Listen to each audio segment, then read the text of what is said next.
Meeting will come back to order. Has been requested, and I think we need to address it, and that is this last two items here, which is the public hearing. Yes. So the public hearing Thoughts on that? Go ahead. for annexation and rezoning, we have had an issue with our advertisement.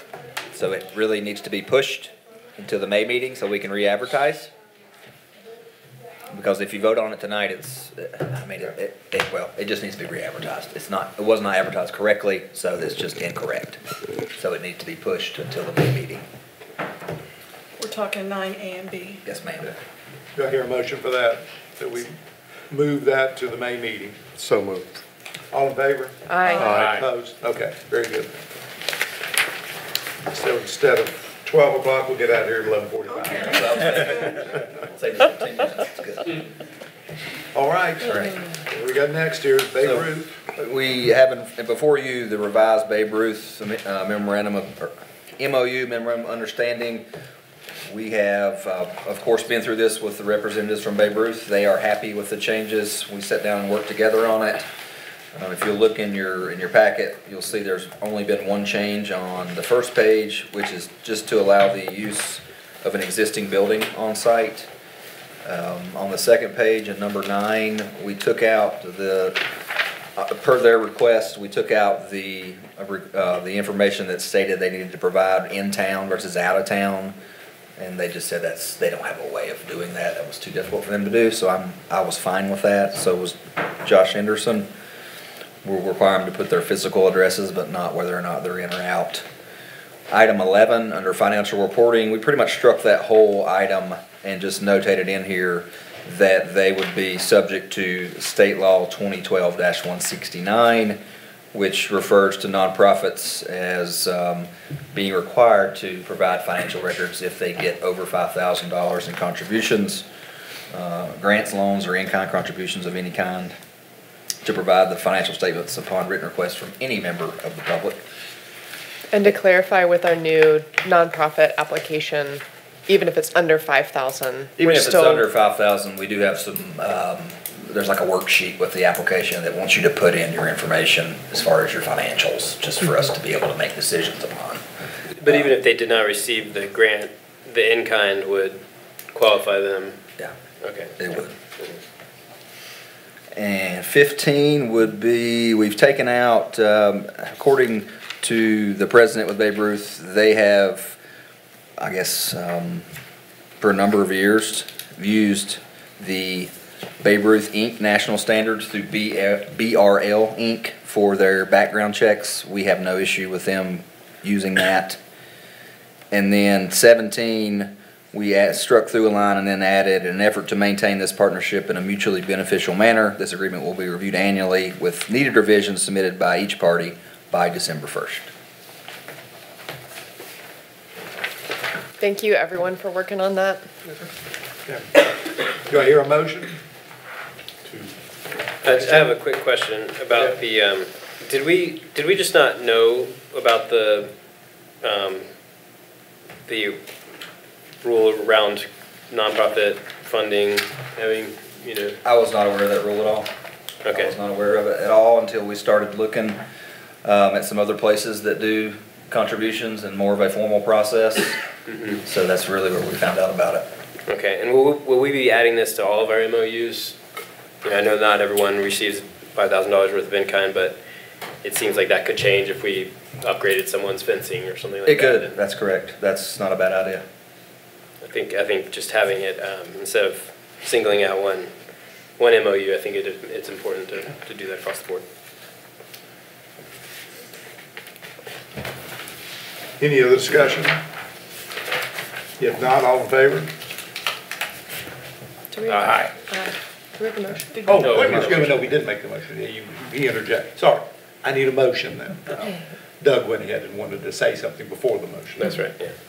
Make a motion to approve the MOU as presented or amended. Any more discussion? If not, all in favor? Aye. All right, ayes have it. Okay. And Mayor, if I may, I think some people were out in the hall during the public hearing discussion. That has been tabled to next month, so officially been tabled. Yeah. Thank you, Doug. You're welcome. Didn't notice that.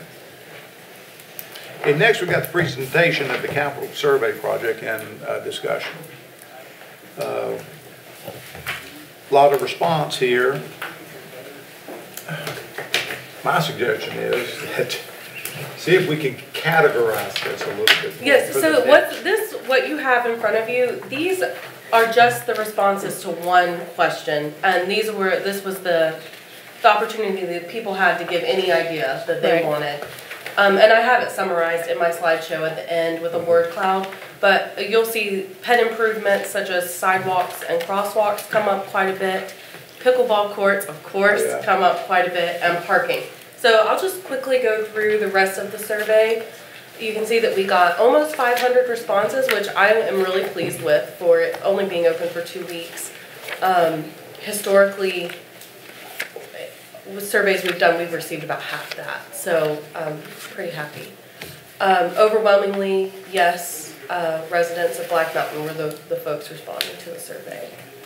And then you can see that the most popular age categories were 35 to 44 and 65 plus.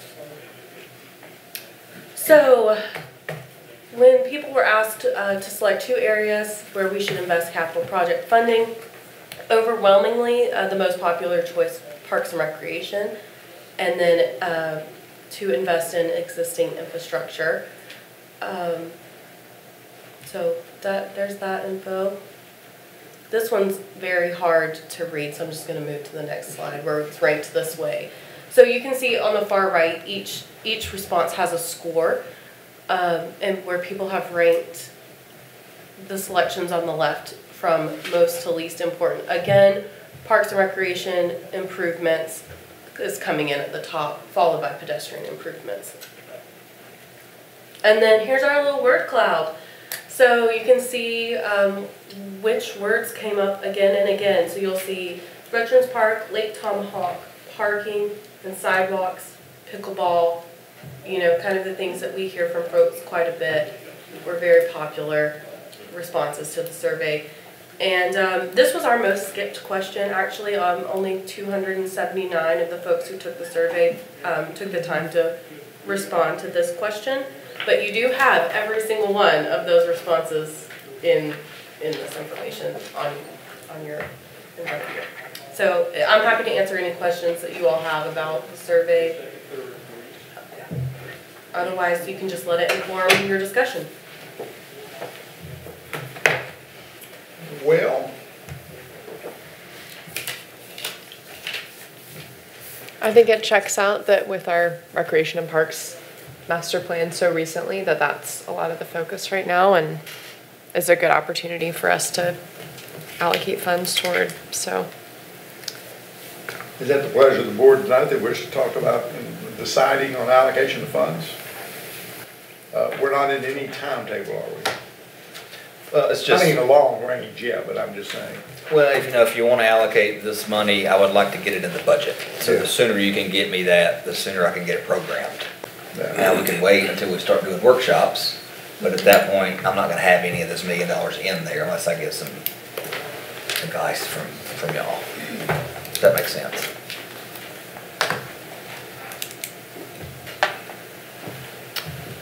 I mean, it affirms to me that parks obviously are a priority in existing infrastructure, which probably is related to parks, but also pedestrian safety and some of the other things we've discussed are also a priority. Of course, the trash cans were something we discussed at length, and I think that they were lower on the list, although not at the bottom of the list. So that would be a big budgetary item that we probably need to have some guidance on. Or you probably need that guidance. No, I'm happy to allocate the 1.2 as I see that we need it, but I don't know that would meet what y'all want. I'd probably take the town manager raise out. Yeah. Well, when we're talking about Parks and Rec, we have a lot of money already allocated for pickleball and some other things. So you have $120,000 allocated for pickleball currently, you have $195,000 currently allocated for Great Eagle Arena. So what do we have allocated to update what we have before it's destroyed?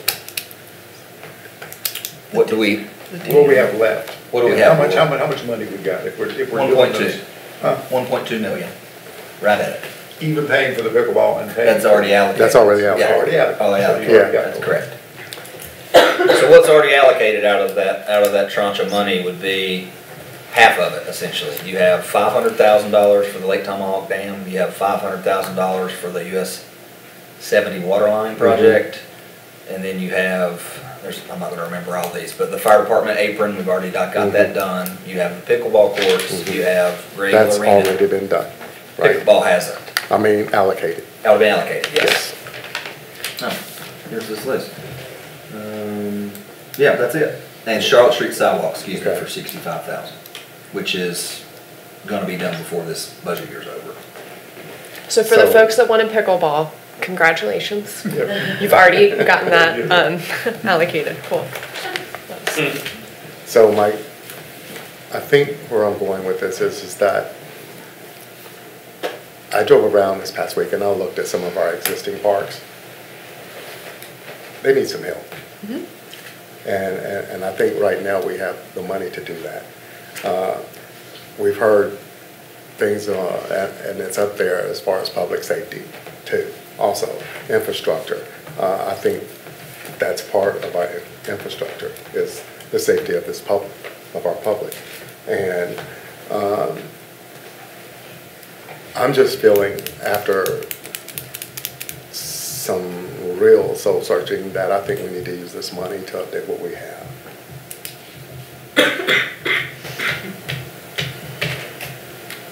Is there a particular area calling to you?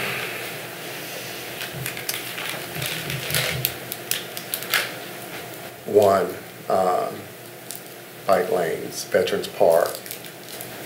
I can name a couple of the sheet up here, yes.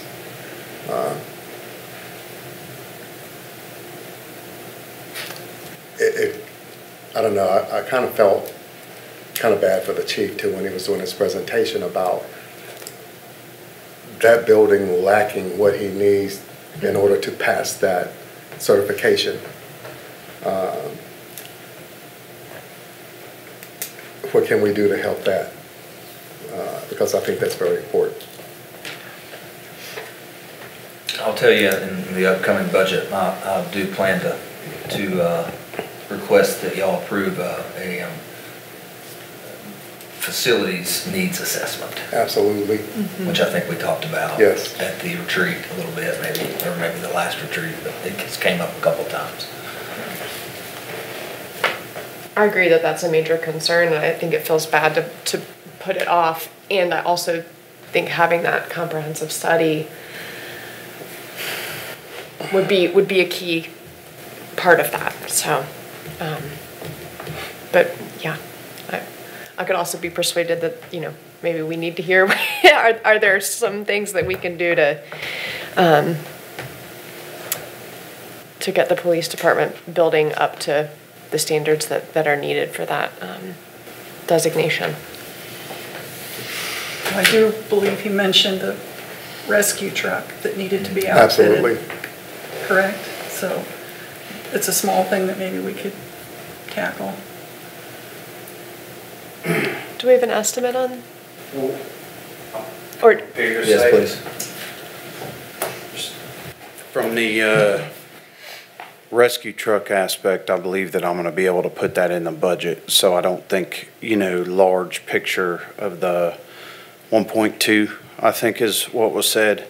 Of course, our building's a whole different story, and I think that's where the study comes in on needs assessment and how do we get there. So just from my opinion side, although it's needed, extremely needed.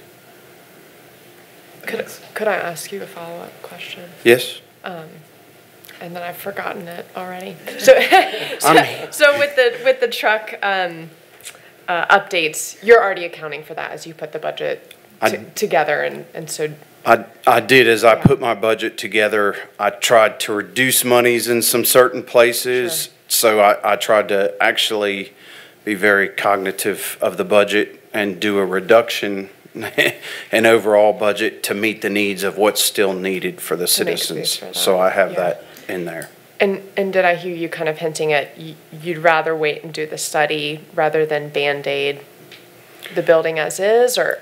Yeah, I don't know if that building can work on a Band-Aid, to be honest. If Bad you go- analogy. Okay. Yeah, if you go in there and the wiring and look at that and see the servers, you would understand where I'm coming from on the infrastructure of the building. Well, we can sideline this if this is a longer conversation, but I mean, I guess it'd be, if there are immediate safety concerns that we need to deal with in the building, that feels like So, that's different than waiting for a yeah, so, facility needs assessment. yeah, no, I'm dealing with some of those. I've been through the accreditation process. One of the major concerns is evidence and how evidence is stored and the way it's done. And I'm making sure that we're in compliance, but also that none of the evidence, so there's evidence in the basement and different things, and just making sure that mold or mildew, different things like that. So I'm trying to handle that outside of it. But again, that is a Band-Aid, but I'm doing my best to make sure that we're where we need to be. No, I understand that has huge ramifications Yep. if the evidence can't be Yep. properly stored. Yep. Yeah. Anything else? Thank you, Chief. Sorry. Well, I have the list from last month, and one of the things that the staff recommended, I just want to bring it up if we're talking about improving infrastructure, is the audiovisual equipment in the council chambers. And they had it Yeah. at 77.5. So I'll just remind you of that again. I've actually had a Sorry. couple, oh, sorry. 77,000, is that, okay, is that the budget? I've had a couple people mention that watching online, the audio can be difficult, and I do think that that's a need and a real accessibility concern.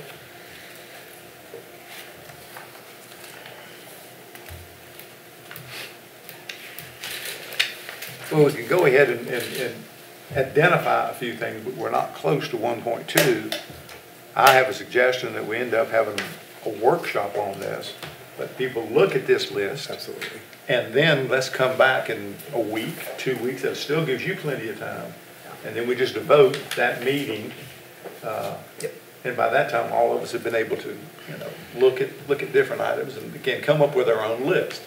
And if we go that route, that's what I'd ask everybody to come up with your 5 to 6 things that you would like to see. And then maybe at that meeting, we could consolidate those and come up with some answers. That's just a suggestion. I think it's I think it's a beneficial, good one. very beneficial. Give us more time to look over these suggestions too, and I'd rather do it when we're fresh. Could I make a suggestion that we submit some priorities? Obviously, some things might come up in discussion, but ahead of time so that we can get some budget estimates. I mean, some of these ideas are great, but I have no idea how much they would cost, and it's kind of hard to see how the pieces could come together until we have at least a rough idea of what some stuff will cost. I love that idea. Yeah. Okay, So we'll email those Sounds good to me. to you, Josh. And we'll work on a workshop.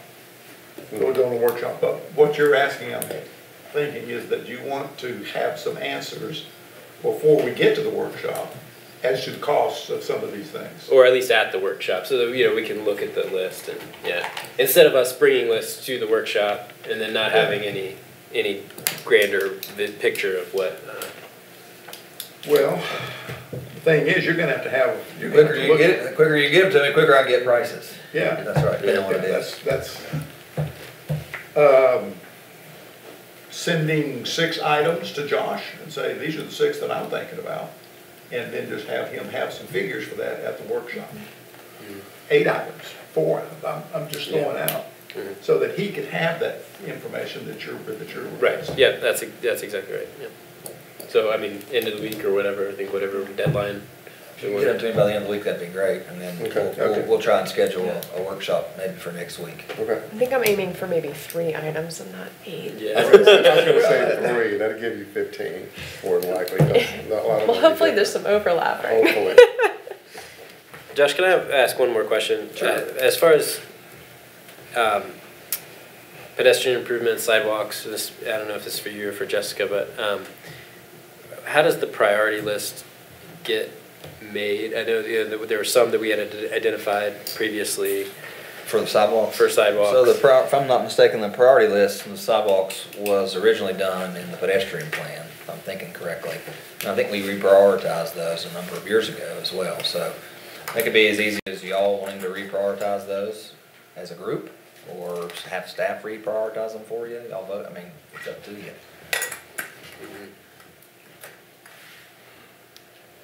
You look like you have something you want to say. Please.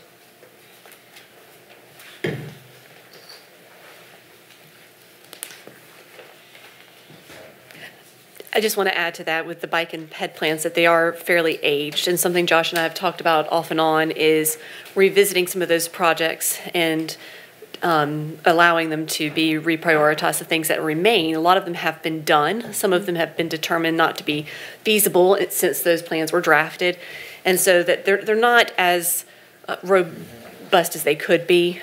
So it would be an opportunity to look holistically at our active transportation plans and maybe reduce the redundancies, cross-reference them, and bring them together and see what's left and reprioritize from there. I don't think you're going to get that information in time for this budget, though. So if you wanted to consider infrastructure improvements broadly, like maintenance needs or completion of existing segments, things like that, I think you could pick a theme and we could find that information for you with a little bit more time. If that was something you were interested in. Okay, thank you. Yep. Okay, so everyone's gonna go ahead and submit 3 or 4 items. Josh? Trying to keep it up. I appreciate 7 or 8. That way we have plenty. That's right. And then do we wanna set a date today? Let's go ahead and set it right now. I think that it would be good if she polled us, because. Yeah, I need to check my work calendars. We'll shoot for next week if that's, I mean, tentatively. Yeah. Yeah. Because at the end of the meeting, I'm gonna talk to you about setting up budget meetings too, so that's Yeah. coming as well this month. Okay. Should we just hand over our calendars? Yes, please. Yes. All right. So this meeting's included in the attorney fees? Should've asked. It would be in Sneed. Okay. So we're done with that one, correct? Yes, sir. All right, on to boards and commissions applications. So you have 2 applications for the Active Mobility Commission, which has 1 vacant seat, and you have 1 application for 1 vacant seat on Historic Preservation Commission. So per our policy, you do have a ballot for the Active Mobility Commission because there were 2 applications for that 1 empty seat. If you have any questions, just let me know. Otherwise, you can go ahead with the Active Mobility Commission ballot, and then we'll go from there. Can are both, is it a requirement that people be in the town limits of Black Mountain? The fire district. So there are limits on that, but it's not, it's like, I think for active mobility, it's that 3/4 of the commission has to live within town limits, and we're not there yet. Okay, I have the same Yeah. question about if we were. So we're not there yet, and the Active Mobility Commission did vote 5-0 to recommend Lisa Raleigh for appointment to that seat. It's Lisa. Laura, Lisa, I'm sorry. Is it Is Laura it or Laura or It's Lisa? Lisa. It's Lisa. No, I confused myself. The application Lisa. says Lisa and her ballot says Laura. Lisa, I'm sorry. Okay. Thank you.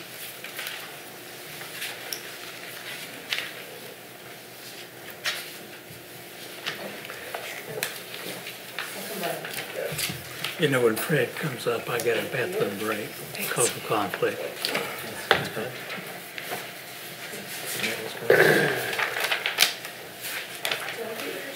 That's right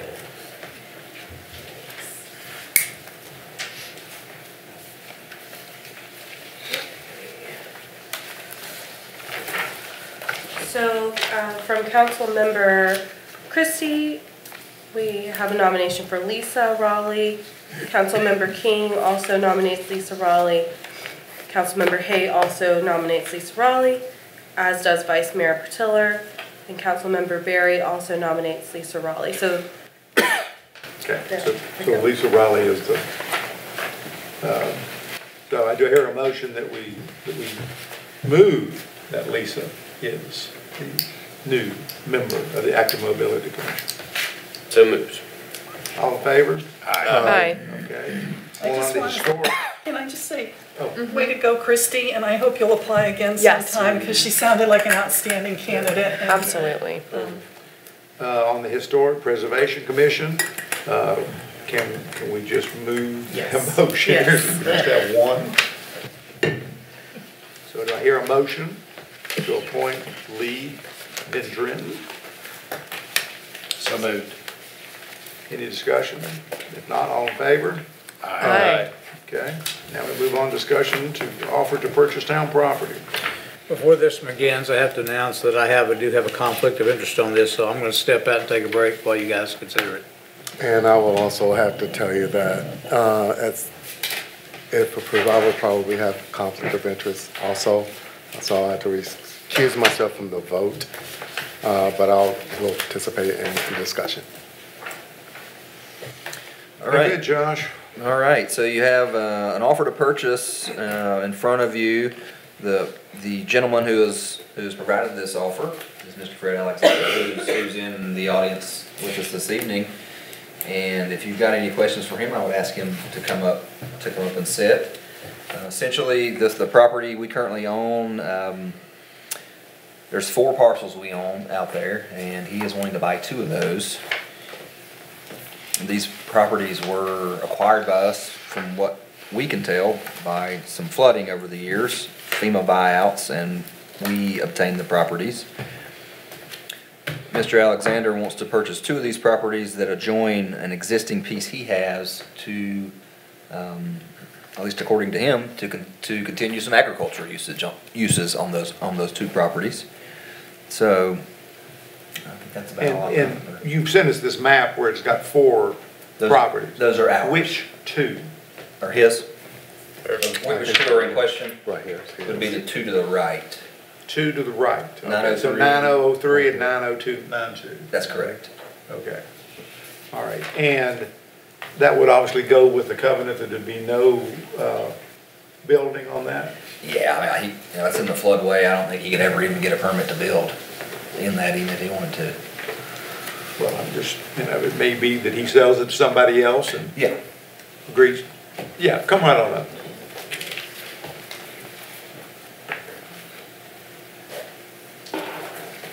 Thank you for entertaining this. The 2 properties that we're looking at are adjacent, contiguous to an existing acre or so that I own back in there that's not very readily accessible. One of those 2 lots is a 35-foot lot that is entirely covered by an easement for the sewer line that comes down by Montreat and by setbacks. If there's ever a built lot that's not buildable, that's it. The other piece of property that you guys own is covered almost entirely by the floodway. And I look at you can't build in there unless you can build a building that causes absolutely no rise in the base flood level. So I think it's going to be pretty much an impossibility to do much there. I've owned the contiguous acre or so behind that for a few years, and I've planted well over 100 blueberries back there and well over 100 Christmas trees back there, and got a lot of black walnuts back there, and I enjoy having the property there. And we built a little house across the street, but don't have you guys voted and gave me access on this land for a driveway, but then talking to my attorney, he says y'all can take that away just as easily as you gave it to me. So I'd like to buy the land rather than put in another driveway on an unopened right-of-way that passes about a half dozen loving neighbors that I have, but none of them want me to put in a driveway over there. So I'd rather use the existing driveway that I have. And I think it just make everybody happier and better, and I'm gonna plant some more trees out there. And the driveway he's talking about is Keesler Avenue, and it runs straight. Well, you can see on there where it runs down and makes left and dead ends, right there. Yeah. And that runs, and the reason I'm not voting is because that runs right by all of this property to the left, all the way down to the creek, is mine. So I wouldn't be voting. Yeah. And one other thing I might add in here is the easement. One of my neighbors who's affiliated with the town here has asked me the walkway that comes up Black Creek. He and I are the only two individual landowners that would own land, keeping that going from Cotton on up to East Street. And he's embarrassed me enough that I've made a pretty strong promise that we would donate our existing lot right of way for that walkway up there at no cost to the town, after he said he'd do the same thing. So I think this is the kind of solution that would make everybody happy. Well, and you made a statement there that I think is so good, that is you enjoy planting and you enjoy putting your hands in the dirt, as my grandmother used to say. If you want to feel good, do something for somebody every day and stick your hands in the dirt. That's right. I'm an old man, and it makes me feel, every time I go out there and work a few hours, it makes me feel better. I'm glad he's out there waiting for me. Yeah. All right. I love an honest woman. So just because it's our job to ask questions. Please. Is there any, like down the road, is there any possibility the town could ever use this for a park space or? You know, I think we've talked about this for a number of years about neighborhood or pocket parks, and I think this has been an area that could potentially have one. Will we ever do it? I don't know, but there's always that opportunity. I have a question for you. If you put the park there, I've lived there for 60 years, and I know that place floods, and it runs through there like Amazon River at about 40 to 50 miles an hour.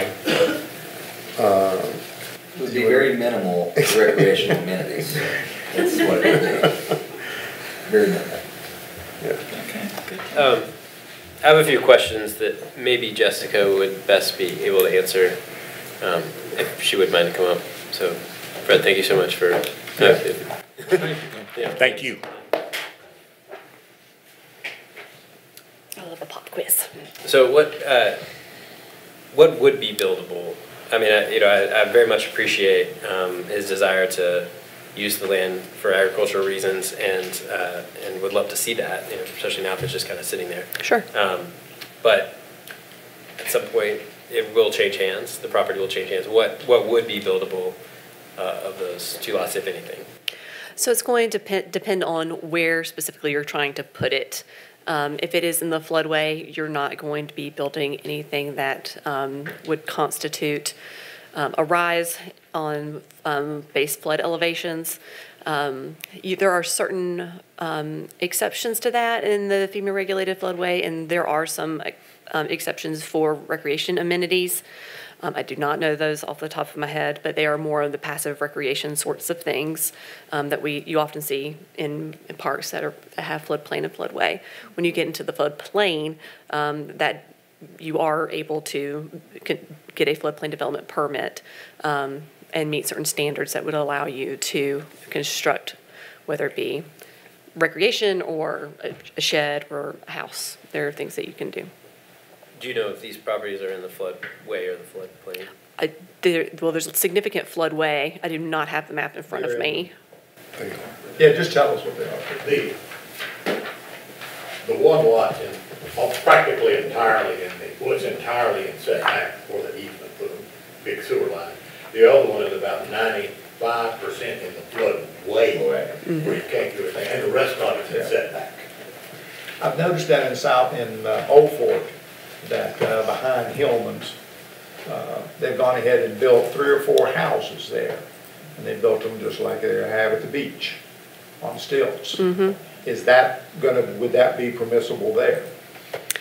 I would not answer that question without talking to our floodplain planner with FEMA first. Because they're pretty close to Mills River. Well, there are certain things you can do with like utility poles can be in the floodway. They still have to meet certain construction standards, but there's some crafty ways to get around some of these rules as well. But I would not want to answer that definitively without talking to Terry Fox. Well, it looks like it would be. I just want to make sure that we don't get in trouble with FEMA from the fact that, you know, if we were to sell it and he sells it to somebody else and someone comes back, well, wait a minute, we gave you this land and now you made money off of it. Not a real estate attorney. That's the only concern I have on that. So. Yeah, I don't know how they're deed restricted, if at all, from FEMA. And short of a deed restriction being placed on it as part of a sale, then it would continue to be able to be developed in whatever regulatory environment allows things to be done. I don't think you can just ask somebody to do something specific with that property, and it's sort of like contract zoning, but not exactly. Yeah, I mean, I think it sounds great what he wants to do and what they want to do, and you know, in many ways, it's not doing us any good right now. But it does. I don't know. I have some reservations. I mean, this is an underparked area of town. You know, what by selling it, we are giving up forever. You know, the opportunity to own this land and what the potential that we could do. I know I hate to say that because it might just sit there for the next 30 years and then it's a waste. But you know, I think that a pocket park in that part of town could be very nice, you know, and I would hate for us to, you know, I believe Park Lane is an example of a place that we owned and we sold it and then it was developed and people were sad to see that be developed, and, you know, and then I think this has the potential to do that, but maybe not if it's in certain flood restrictions. So I'm wondering if there's a middle path around some multi-year agreement where the town owns the land, we're able to grant access for certain purposes. I'm looking around the room because That really is an attorney question that yeah, I don't feel comfortable answering. yeah, that's fair. I don't know if other folks have interest in pursuing that, but that's a question that came up for me in reviewing this, because I agree with Doug that, you know, there's great potential and it's not being utilized right now. We have lots of other park items that we're talking about, so.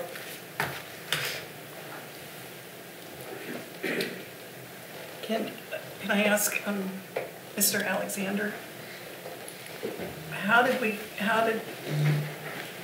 come up with 35,000? Reached in a hat and pulled out a number. Yeah. It's very attractive to me, but maybe not to anyone else. And right across East Street, the town owns a piece of property over there that they got from FEMA, I think, and is deed restricted. And me, as a neighbor in the neighborhood, I would love to see that lot on the north side of town. I see people fishing over there in the creek, and I'd love to see the town designate that as a park that I would utilize, that the town got from FEMA. But the price on the property is... Is what you felt was fair, a fair market value for it? Yeah, but I'm not... I'd like to have it. I got a lot of friends and family around here, and we go over there and picnic and that kind of thing, and it's more of a... I'm not hard on the number. I'm hard on trying to get the property, and I like that. Well, I'm not a realtor at all, so I wouldn't be the one to know either. I'm not either. I just wondered where it came from. Having gone ahead and dealt with real estate for a long, long time, looking at the property and all, I think it was a very fair offer. And it's a way for the town to make some money. You know, and we have that property across the street. You know, if we want a little mini park, you know, because we're not going to be talking about a huge park if we did something. No. So my opinion is, I think it's a great deal. I think it'd be great. Mr. Alexander comes out ahead, we come out ahead. This way. I'm gonna make some neighbors happy over there if I don't put in a driveway going to the other place, I know that. If I continue to use the one y'all have graciously allowed me to use at this time. So I want to address, was there a question about the greenway? I was trying to figure out the map where the greenway was, and it, Yeah, it's south, just a bit, I mean, It's actually not there yet. If you look at this map here, Meadowbrook sits right in here, yeah, and the greenway is across Cotton on Right. the Yeah, you other can- side. yeah. But they're wanting to bring it on up here, Mm-hmm. and my property line starts right here, Mm-hmm. and they would come through, my house sits right there.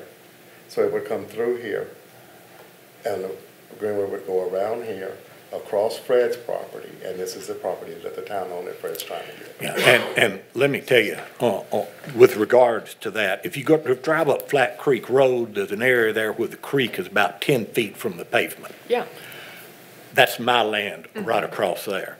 And if I'm able to purchase this land, I make an absolute promise, along with my neighbor who's already made a promise and embarrassed me into it, that we will allow the town permission to bring the pathway across our land at no cost to the town.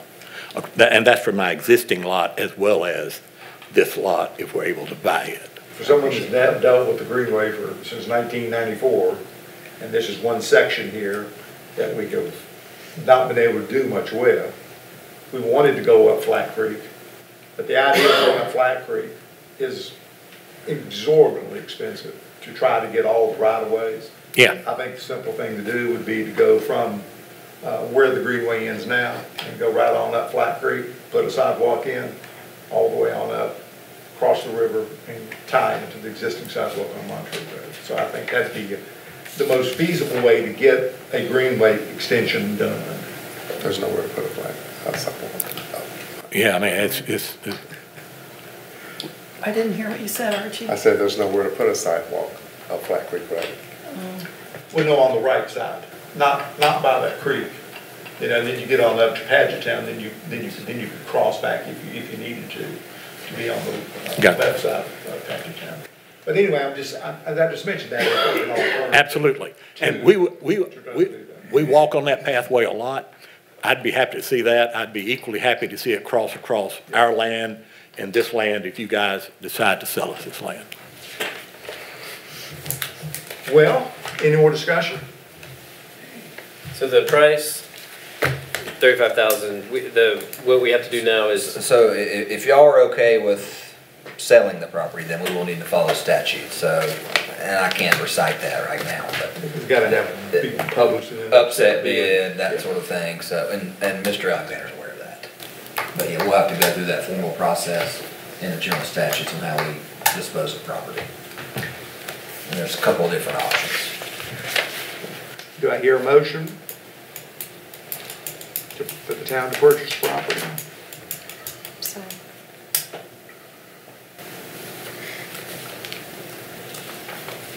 So if there is no motion,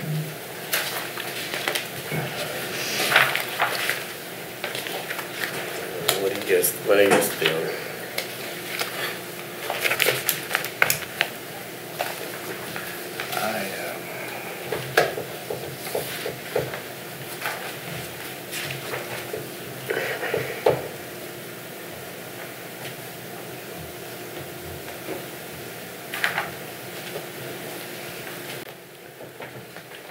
I guess I'm most interested in seeing a kind of an agreement around this greenway component and, so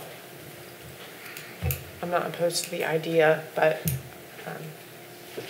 I'm not ready to move forward, so. Would it be helpful if we memorialized the document that we would be willing to donate access to my existing land that's there, as well as this potential purchase, if we documented that and presented that back to the town? That'd be helpful to me, but I'm not trying to hold up a vote if y'all are ready to move forward, so.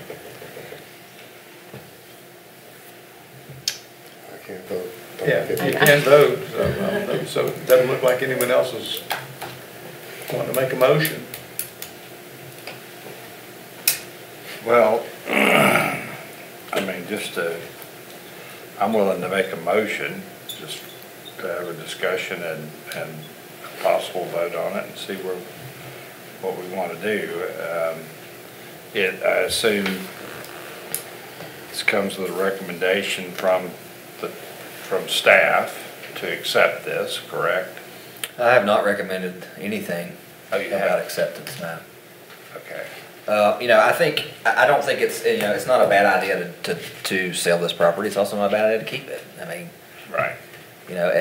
what he said, he's gonna give you access and easements for a greenway, which I think is real important. We've been looking at greenway up there for a long time, and from my standpoint, we haven't moved on Pocket Park, and we've had that acreage for a while.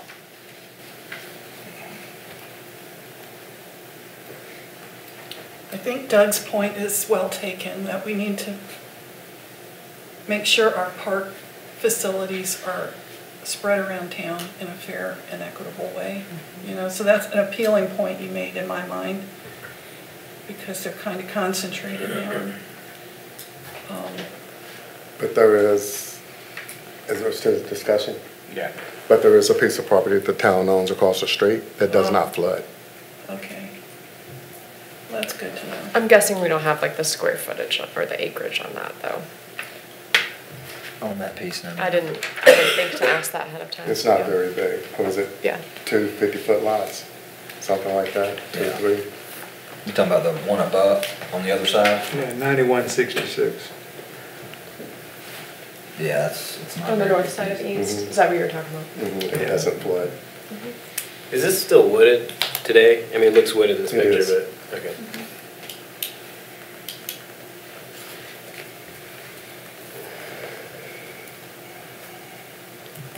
Did you make a motion, Bill? I did make a motion, just so we'd have discussion. All right, we're still in discussion. Do we want to go ahead and put some amendments onto his motion?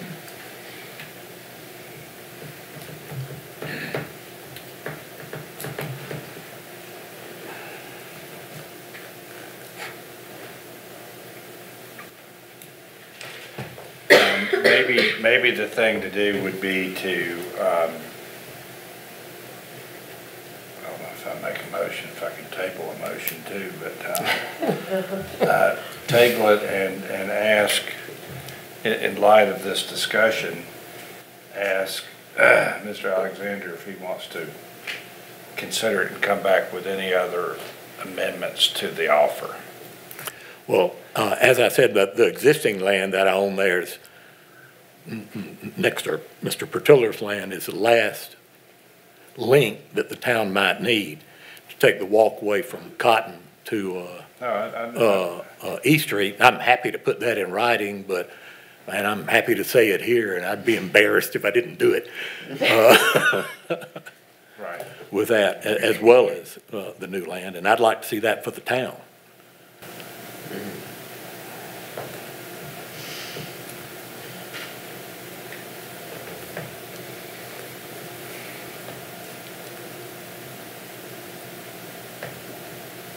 So are we landing on revisiting this? I don't know what happens next, Joe. I play the newbie card. I don't.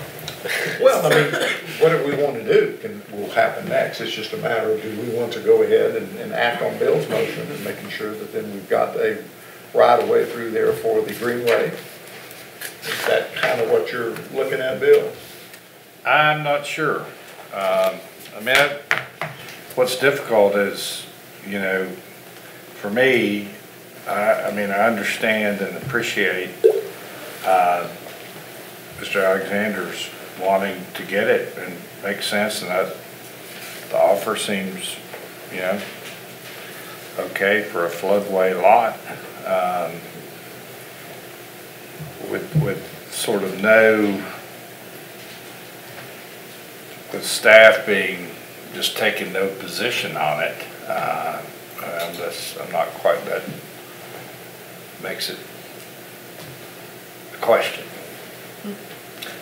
Well, we could end up tabling it. You made the motion, we table the motion, and then we just go ahead and have each of you, Doug has had some reservations, you've had some reservations, and so has Alice. Present those reservations then to Josh, so that then we come back at the next board meeting, and hopefully those will have been addressed. So Archie, I don't know how much you're allowed to advocate for one way or another, because I know you're in a conflict. I'm not, I'm just giving you the facts on the property. I'm not advocating one way or the other. You know, I was hoping you would. But I don't know, I know that. I I'm don't wanna saying put you- that, but in my heart, that's a different story. Because that road that you see, East Keesler, that runs down in dead ends, that's misleading because it's not there, it's non-existent. Just an old platted. It's nothing. It's Right, I know, property. but it's platted, but it just doesn't exist. It doesn't exist, never has. I can tell you, there's several folks in the neighborhood that are gonna be a lot happier if I'm able to continue to permanently use the driveway that the council has allowed me to use at this time, instead of putting a driveway in, that will go by them as well as across a little wetlands area there, where I'd have to, I know I'd kill a bunch of salamanders and some duck habitat. Don't say that out loud. That, well, that's where that right-of-way is. And it's about a 700-800 foot right-of-way. And as I've heard, it really doesn't exist, and these neighbors aren't gonna like me ever using that, which is the other access I have to this land, which is the number one reason I'd like to permanently establish the driveway that the council is letting me use now. I think it's gonna make people in the neighborhood happier. Could we table it, and I would find it really helpful to go out there and walk and take a look, because I'm just having a really hard time picturing what we're talking about here. I drove by this weekend, it was very. Good for you. Yeah. Recommend. Step ahead. Oh, Again, no. I've got a motion from Bill, and then we're also talking about tabling it. Bill has some reservations, so does Doug, so does Alice. Do you want to voice those now so that the council, so that Josh could address them when we open this back up at the May meeting? Well, I think I've already voiced mine. I think, you know, it sounds great, and I would love to support what you want. You know, my only reservation really is if there is something that we could in the future do with this area, and you know, to have the 4 lots that are somewhat connected, 3 that are connected, and the 1 across the street. It feels like there should be potential, but again, you know, I drove by it, I didn't walk it, and I think that understanding the floodplain a little bit better might be beneficial. So I would be in support of tabling it. I'm sorry that you've had to sit here for 2.5 hours only to table it, but I think that's probably where I stand. Josh, are you familiar with what you're tasked with now? I think so. Okay. You want some flood maps, know where the floodplain, floodway, maybe what we could put there recreationally wise. I think I can pull together enough to help with the decision. I think probably the best way is if you get out of your car and go walk That too. and look at it. But there's no driveway for me to park in. Oh, yes, there is. Yes, there is. And I'd be proud, I'm proud to be here tonight before you guys, proud that you've let me put the temporary driveway in there, and more than happy to memorialize something to the town manager that, that should we go through with this, we would be willing to, at no cost to the town, provide access for the walking path on our existing land as well as the land. Would that be helpful? That's up to the council. I think so, yeah. We'll do that. Mr. Mayor, I'd certainly support tabling it and encourage all of us who haven't, I haven't, to go out and look at it and just make sure we totally understand what we're talking about. So the motion that you originally made is now tabled. Yeah, I'll Do withdraw we have any more it. discussion on it? Not, we'll go ahead and vote on tabling it. All in favor? Aye. Okay, it passes. Thank you for your Thank patience. you for your time. Thank you very much. Black Mountain Pool budget amendments. All right, because the pool season falls in 2 fiscal years, we have proposed some rate increases for the pool. At the top, you'll see these are the hourly rate increases for the employees. We've thrown in some comparisons where available. And then further down, we have the fee schedule for the gate prices and group passes as well, and then also a fee schedule increase for the youth swim league. A lot of these things, as you know, with hired employees, we have pretty much been dependent for the last 2 or 3 years on swim team members as lifeguards, which means that when we have swim meets, we have to close the pool because we don't have people to work.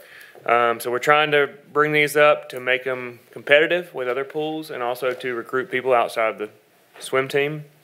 As far as the fee schedule increases go, you're probably well aware, pools are expensive and chemicals, upkeep, maintenance, operation continues to go up like everything else with inflation. So we are just trying to stay as close to even as we can with that. And then as far as the fee schedule increases for the youth swim league, that increase is due to the swim league now charging kind of some admin fees and things as a participating member. So if you have any questions. I have a couple, Josh. Yeah. Thank you for being here. Are of these positions, which are full-time? These are all seasonal. They're all seasonal, but Yep. 40 hours a week, are they? I don't know exactly the hour breakdown, but they're They're not considered full-time. they're not. Yeah, they're. I mean, they're. Okay. Yeah, all right. And then my second question was, do you happen to know roughly the breakdown between resident versus non-resident usage of the pools? Ooh, I could get that for you, but I don't have that off the top of my head now. I mean, I ask only if we want to right there is $1 more for non-residents, but if we want to prioritize residents further by raising the price of non-residents and keeping the price for residents, but it would really depend on the breakdown for whether that would work. Yeah, I'd have to get those numbers looking at what we did last year.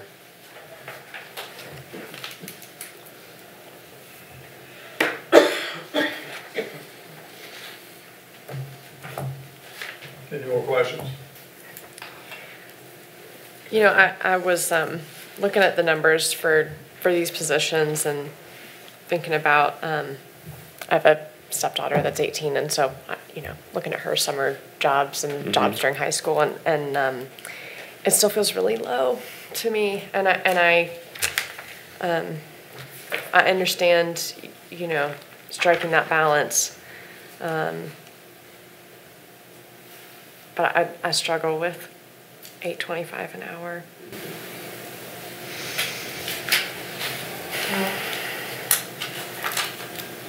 Oh. Only the 820, they're only 14. 14 is concessions at 825. If you're older than 14, you should not be in a concession position because then you're just there being a peep and tom, and that's not acceptable in my book. Thank you for the context. Yeah. Because you could become a lifeguard at 15. Okay. So once you're 14, after you're 14, you move on to somewhere else. It's not, you either migrate to a lifeguard or you go find somewhere else to work. So that position is not one that we're struggling with filling? Concessions, only 14. Okay. Yeah.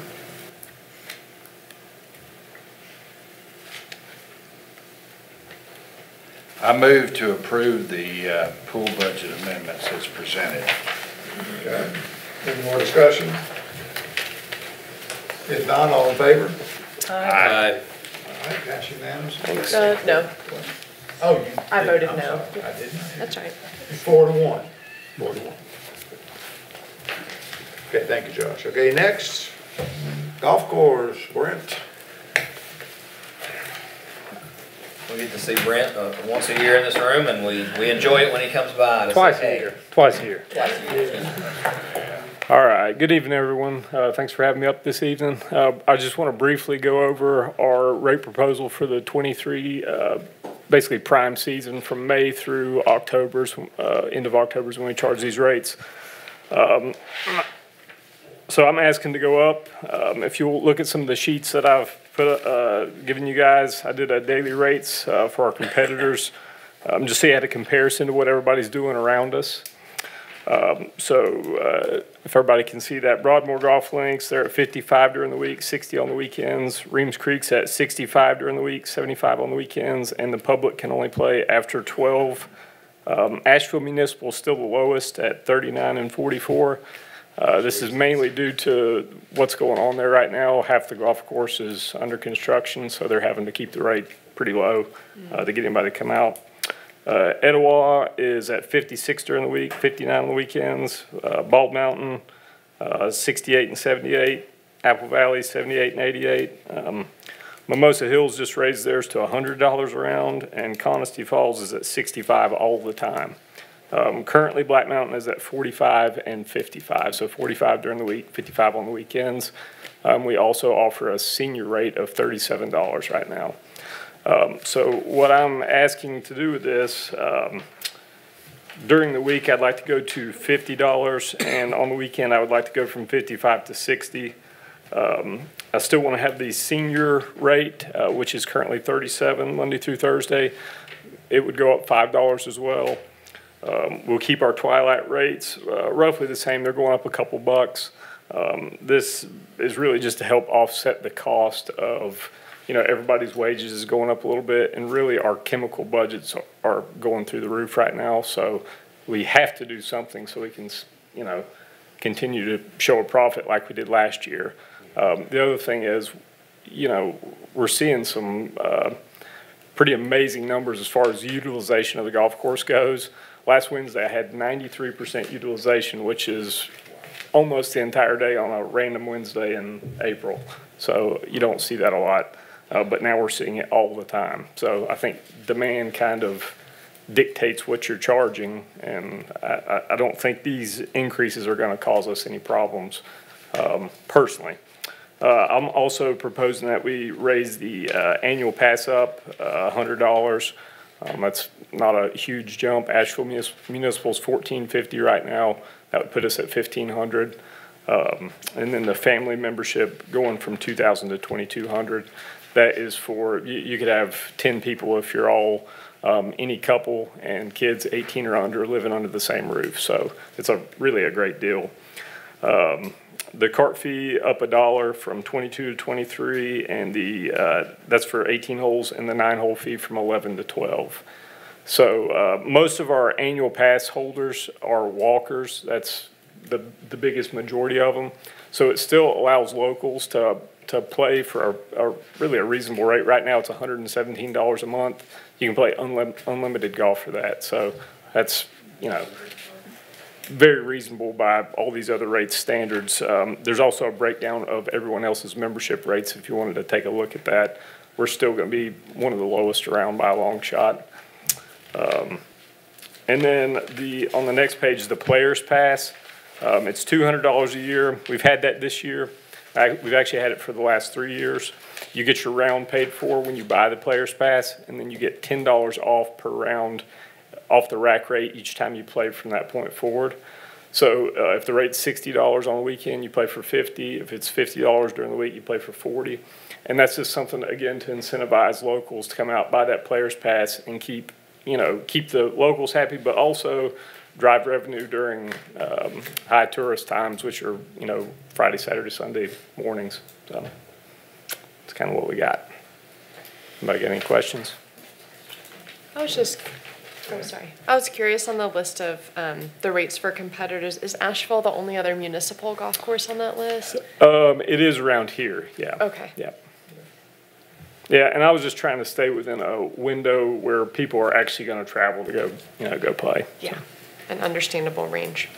Thanks. Well, there's no question that you've done a very good job out there. Thank you. Not just me though. So our superintendent Jerry's doing an awesome job too. Do I hear a motion to adopt these rates?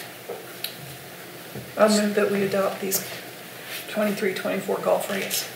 Any discussion? If not, all in favor? Aye. Opposed? Passes. And before you leave, I've gotten this letter from Josh, and it was from Matthew Lane. He's with Regal Chemical, talking about to whom it may concern, talks about aeration, which is what they do on the greens. If you've driven by the greens there twice a year, in the fall and in the spring, they aerate them, put sand on them, which goes ahead and just makes them a lot more porous. I was driving by there just this weekend and noticing that where there were puddles all over the golf course fairways, the greens were in excellent shape because they could drain. The golf course maintenance team at Black Mountain Golf Club, led by Jerry Brickman, has made large improvements to the putting greens on the course over the last 5 years. I know this by looking at the current soil profile and rooting system. First met Jerry in July of 22 and started watching him and talking to him about his cultural practice he used to improve the greens. I recently pulled soil samples on a few greens to send them off for nutrient testing.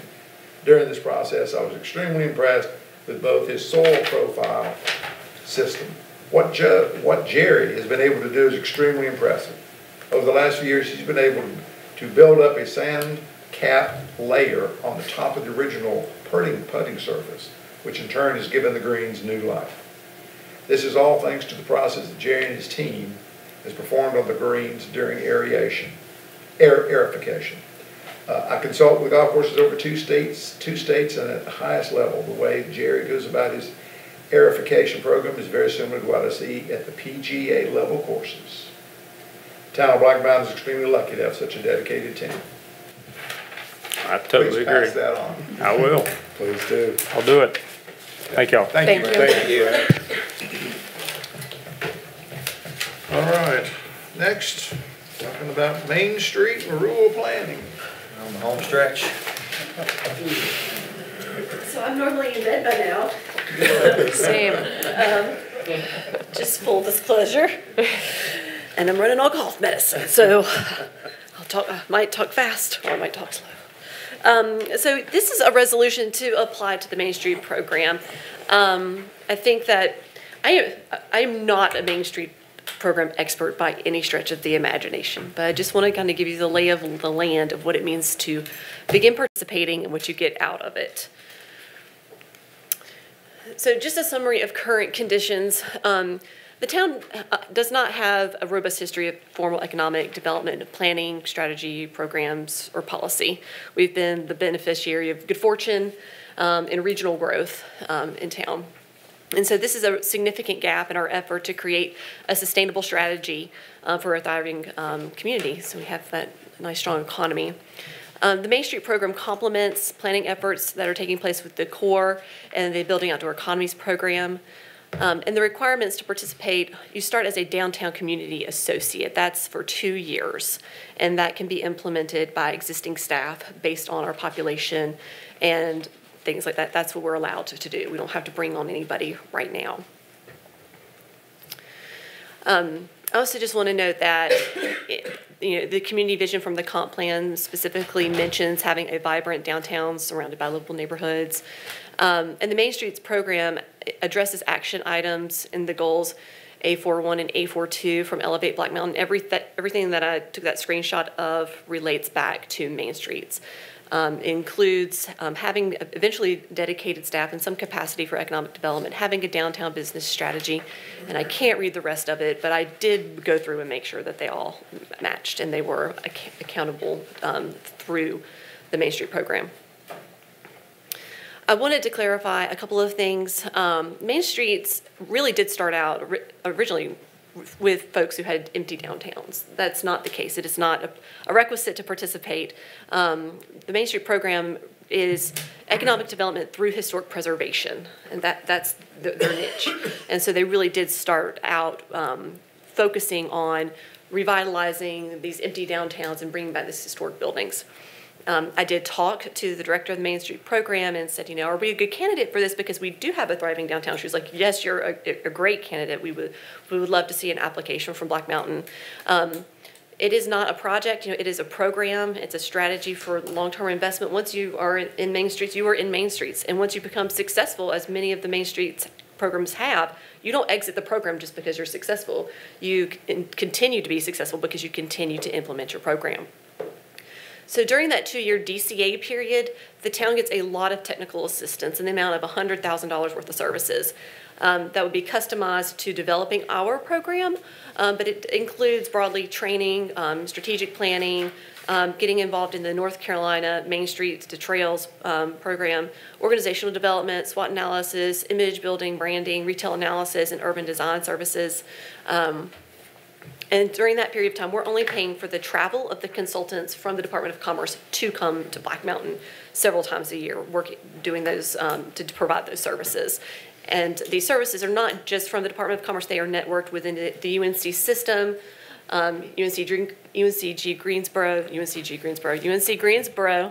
where I graduated from and I can't spit it out. Their interior architecture program does a lot of facade and streetscape planning. So at the conclusion of that period, a full-time position is required. It does not have to be a town employee. It can be through an MOU with a nonprofit partnership. Either way is acceptable. The state average for a Main Street program position is $60,000 a year. But the comprehensive plan does call for having dedicated staff. And what's cool about this is it's a ready-made program. And so when you get to that point, you're not ginning up a program, you're not creating a program, you are implementing a plan. It is ready to go. And the Chamber of Commerce is a really great partner and supportive of economic development, but they are not a substitute for economic development. They're a membership organization, and they're not responsible to implementing town plans, policies, or programs. They're not accountable to you or citizens. They're accountable to their membership. So they're a great partner, but they're not synonymous with municipal economic development. If you've ever been to any Main Street conference, I've only been to one conference, and I did work in a Main Street town once, and you walk away knowing one thing, and it's that there is a 4-point approach, and that's what you need to know. These are the 4 buckets of work that they divvy their work into. There's organization, promotion, design, and economic vitality. They are very quick to remind you that promotion is not just special events, that there is a lot of creating, a lot of placemaking activity that takes place in creating local events, but it's also about storytelling for Black Mountain and really owning the narrative for the town and bringing that forth in branding communications. I stole all of these slides from the Main Streets PowerPoint. So if you're accepted into the program, it is very competitive. They're only going to take 2 this year probably. They'll set a schedule. We'll be expected to participate in these various meetings and trainings. We'll engage with asset mapping, and this is part of that technical assistance I was describing, economic driver identification, stakeholder and partnership identification, that SWOT analysis, benchmarks, and timelines. There's a lot that we don't know about our local economy, and so this is an opportunity to help bring in experts to build an understanding of data of what are we working with and how do we make it stronger for the long term and more resilient in the face of challenges. You should really know that when you're in the DAC program that it's a partnership, it involves specialized training, all the technical assistance, and you get all this information back, and the commerce folks help you develop, if you're going to hire or if you're going to have an MOU with a nonprofit to administer the program into the future, they help you develop that too. And North Carolina is among the nation's leading authority when it comes to downtown development. North Carolina has a very strong program. This is a national program. This is just a snapshot of statistical data from 21, 22. I'm not going to read all of this, but the point is there's lots of buildings were rehabbed, lots of facades were improved, lots of jobs were made, and businesses were created. But here's one, I just wanted to give you an example. This is from the last year's impact report from the state's program. And so Brevard's been a Main Street since 1993. And in that period of time, the program has had over $32 million of Main Street investment, and almost 90% of that was from the private sector. There have been 140 net new jobs, 140 net new businesses, 469 net full-time jobs, an increase in downtown housing units, a significant reduction in commercial vacancies, and 52 net part-time jobs. So anybody who's done Main Streets will tell you if you work the 4 points that it works. I think that Black Mountain has a significant advantage that we're not starting from nothing. You know, we have a lot of momentum, but we don't really have a great grip on knowing what we have. And so it's hard to know how to secure it. So this is just a resolution. There is a intense application that is due at the end of the month. And that's all I have. I want to, first of all, just speak as not only as the mayor, but also the citizens of the town that couldn't be here. We've got an incredible, as Jessica said, we've got an incredible Chamber of Commerce here. This town does not have buildings that are boarded up. You know, this town's had strong economic growth for years and years and years. One of the main reasons that people move here and want to come here is because it's a small town. And we offer the amenities of a small town. Did this go in front of the planning board? It doesn't need to. Didn't say if it didn't need to, but did it go in front of the planning board? The answer is no. Okay. Well, I think that getting citizen input is something that's definitely beneficial whenever we're talking about spending money. And we're going to be, like Josh was saying, when I asked him last week, you know, that we could be looking up to spending $100,000 a year on this. I just think that it's something that when we have got a budget that's going to be coming up, that we're going to have to really be stretching. I just don't see the benefits of this to the town, especially spending the money. And there again, the town is the government. The town is not free enterprise, and the town, I don't think, needs to be involved in dealing with that. That's what the Chamber of Commerce is all about, and that's what we have a very good, strong one. Anyway, I'll open it up to somebody else if they want to discuss some things. I'll say a few things. Main Street was something that I spoke a lot about during my campaign 2 years ago, because it was a program that I had learned about during that process and really saw the benefits from, even for a town like Black Mountain. It is a national program that is widely used across multiple states, but certainly here in North Carolina as well. Municipalities like Boone, Brevard, Blowing Rock, Marion, if I can remember correctly off the top of my head, are all Main Street towns, and work in partnership with the Chamber of Commerce to help ensure the vitality of their communities, and also things that the municipality should play a vital role in, as far as pedestrian safety, thinking about how the town can grow, the downtown can grow properly, and et cetera. And so I was very excited to see this come on the agenda. And I think that it's a program that's worthwhile for us. I did speak to Sharon after the agenda meeting with the chamber, just to run it by her, get her opinion. She didn't seem opposed to it at all, and so I don't think we're stepping on any toes with on the chamber's board. And as a member of the chamber board, I think I fully support the chamber efforts as well, and so I think they can work hand in hand in a way that would be beneficial. I understand your concerns, Mayor Sopel, about the budgetary. It is thinking about adding a position. Is this the most important position for us right now? Thinking about other positions we probably need. I certainly understand that concern. I think we are looking a couple of years before we need to officially do that, but we are, I guess, locking ourselves in here. But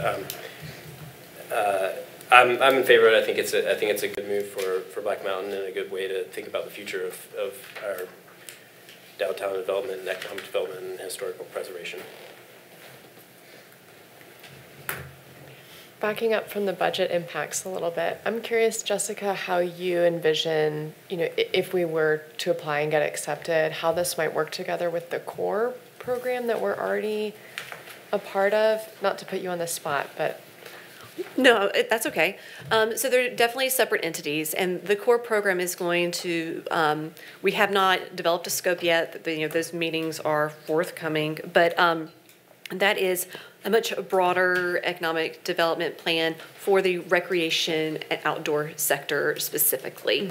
It is not geographically specific to the downtown district. Where's this is? Yes, it is. Okay. And also, the Main Street program is looking at, increasing staff capacity and training and providing a lot of services like urban design and coming up with streetscapes for downtown and generating a lot of data so we can make informed decisions. And it's data that the chamber can use, it's the data the community can use. We're not gatekeepers to that information.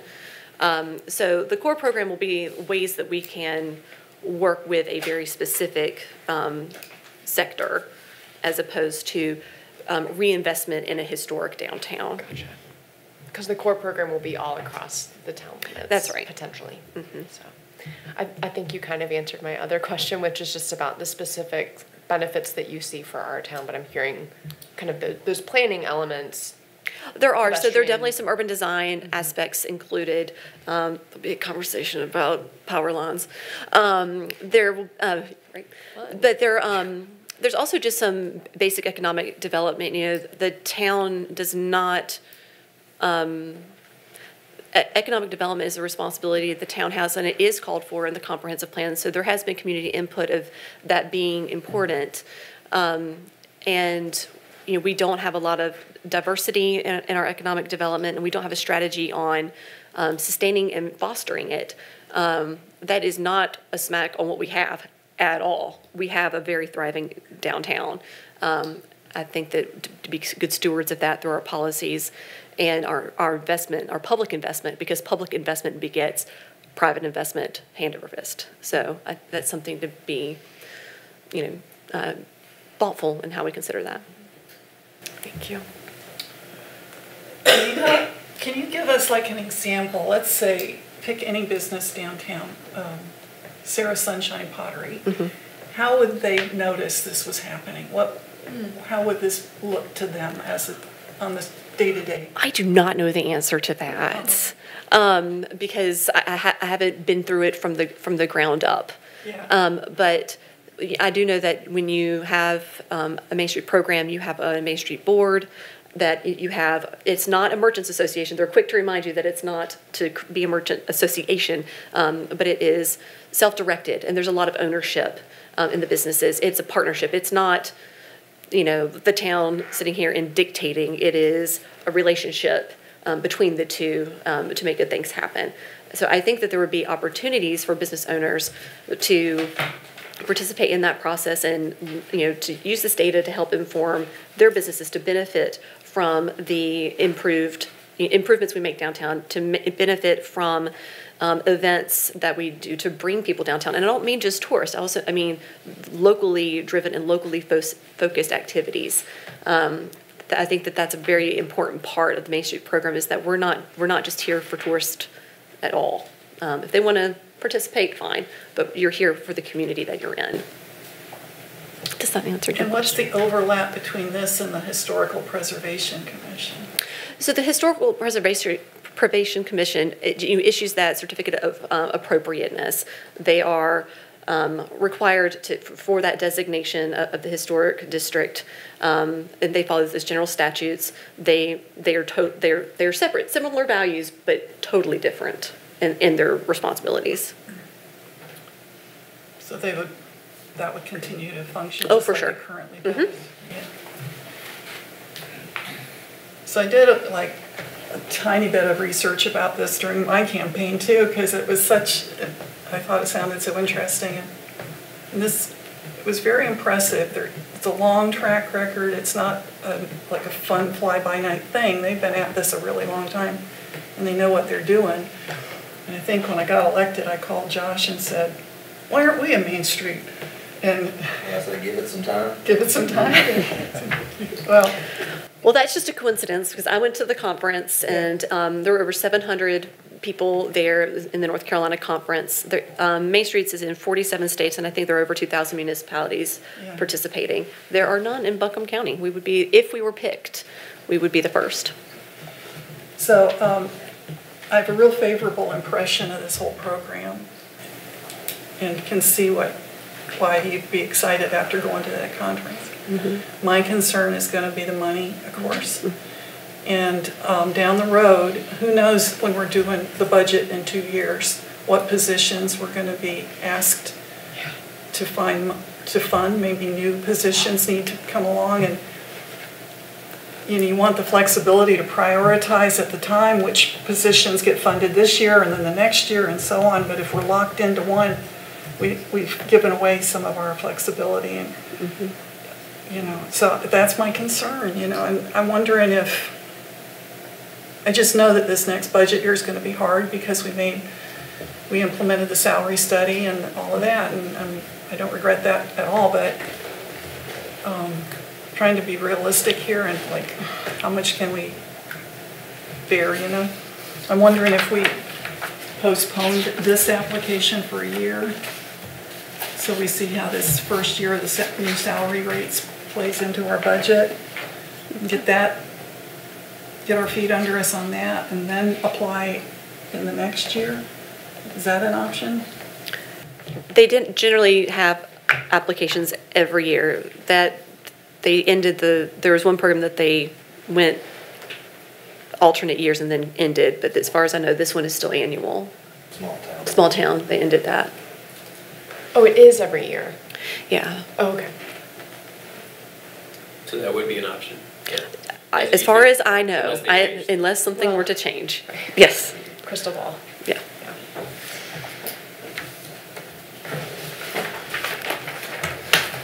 Any other discussion? No, I'd just like to go out and say, I like the idea too, but I'm also concerned about fitting it into our budget right now. So, but I can see maybe applying for it after we see how things work with this year's budget. I think that's my share, and I guess maybe I haven't studied it as much as Doug and Pam, but I mean, my question is, is there an issue or a problem that we're trying to address? And I guess the answer is just trying to ensure continued vitality. I mean, I don't know, that's a question. It is a more complicated question. I mean, part of it is hard to answer because of the lack of data to see where the SWOT analysis lays things out for us. Right. I think we're in a boat that a lot of small towns are in, that we know that there's something there, but we don't necessarily have the mechanisms to capture that data to help us with some of those decisions. Yeah. Okay. But I also am really aware that it's in our comprehensive plan, and we've all talked about how we want to make sure we keep that in our sights. And this was admittedly a quick, ask, but when I went to the conference and, 3 weeks ago or whatever, they said, you have to have this back to us by the end of April and you need a resolution by then. I was like, okay, right. we will put it on the calendar. Right. I appreciate you giving us time to think it over, and if we do decide to put it off for a year, at least we've had time to process it a little bit. So we're just gonna not make a motion then, and just let it just wait? Is that what I'm hearing? That would be my preference. Kind of the way everyone feels. I would be in favor of moving forward with it, but I think that the general consensus is that waiting is better, and I certainly appreciate that and understand that, and I think those are very valid concerns around the budget. Okay. Agreed. Very good. Thank you. I'm just going to stay. Yeah, that's fine. Now we'll go ahead and move on to this resolution talking about South Ridgeway. All right, so I'll start this with, you have a resolution in case you wanted to do something. I wasn't really anticipating action on this tonight. But, so when we were originally looking at trying to realign Riverwalk, we looked down Ridgeway a couple different times with some engineers, and it's true that there's platted right-of-way, but it's very, very constrained right-of-way. There's a lot of utilities, there's a lot of topography, there's a lot of infrastructure and houses very close to it.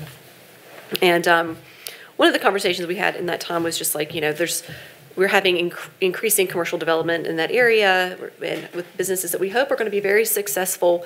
And I don't know, I'm guilty of walking in the middle of the road over there because there's no sidewalk if you want to get from one pizza place to another place. So we were looking at creative ways to see if we could create improved bike and ped conditions in the area, dealing with the existing pavement, the travel surface. And so one way to do that is if you turn the road one way. And that reduces the travel lane down and gives you significant area to put in, whether it be a sidewalk and bike lane or a pedestrian advisory strip, which is painted, think like a bike lane but wider. And so we wanted to see what that would look like if it was even possible. And you know, we talked with public safety and had their support to move forward with it. And so the town did split the cost with this with some business owners who were interested in it as well. And Traffic Planning Design collected the data and did that traffic study for us. And Colin Kitten from Traffic Planning Design is going to share that information with you.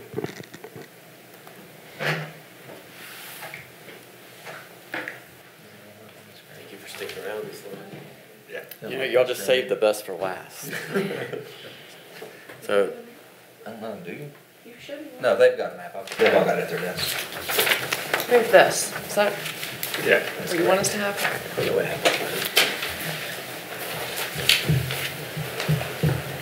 so I'm Colin Kenton. I'm an engineer with Traffic Planning and Design.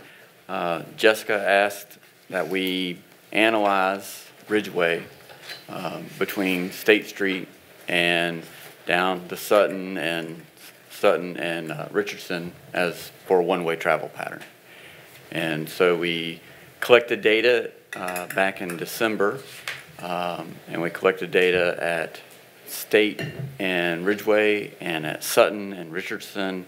And from the data we collected, we collected 12 hours worth of data on one day during the week, and then we collected 7 days worth of continuous data. Just to look at the travel patterns as they go up and down hour by hour for a whole week.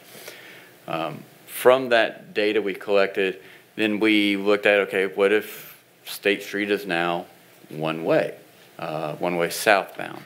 And we looked, I'm sorry, yes, Ridgeway. Okay, Thank gotcha. That'd be a challenge.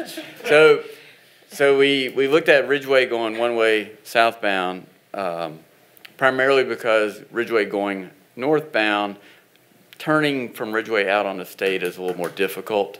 It's a little bit site constrained, traffic's faster flowing, so it just kind of makes logic sense for southbound flow. And from so we took all the northbound traffic. Right, yeah, so we took all the northbound traffic and those numbers and we said, okay, where are they going to go? So most likely they're going to go up Richardson and then turn right back on State. So then we loaded that into our traffic model. We had modeled all the intersections, looked at that, and we do see a bit of an issue for Richardson because we're almost doubling the amount of traffic on Richardson. So, but the signal timing at Richardson and State can be modified. So the signals can be retimed, and with simple retiming of the signals, in other words, giving more green time to Richardson, kind of alleviates the backup that might ensue. And so basically the results of the analysis are that, yes, Ridgeway can be made one way southbound, and any kind of additional traffic on Richardson can be alleviated through some signal timing. So that's the basis. I will say, in looking at the volumes of traffic and watching traffic, there's a clear cut-through pattern on Ridgeway. If you look at the traffic at Sutton and Richardson and you look at the traffic up at Ridgeway, most of it is the same traffic. So you do have a lot of cut-through traffic. Most of it is northbound. And it's especially in the afternoon. And you can, if you look at the volumes as the volumes grow in the afternoon, and it's definitely growing in the northbound direction. So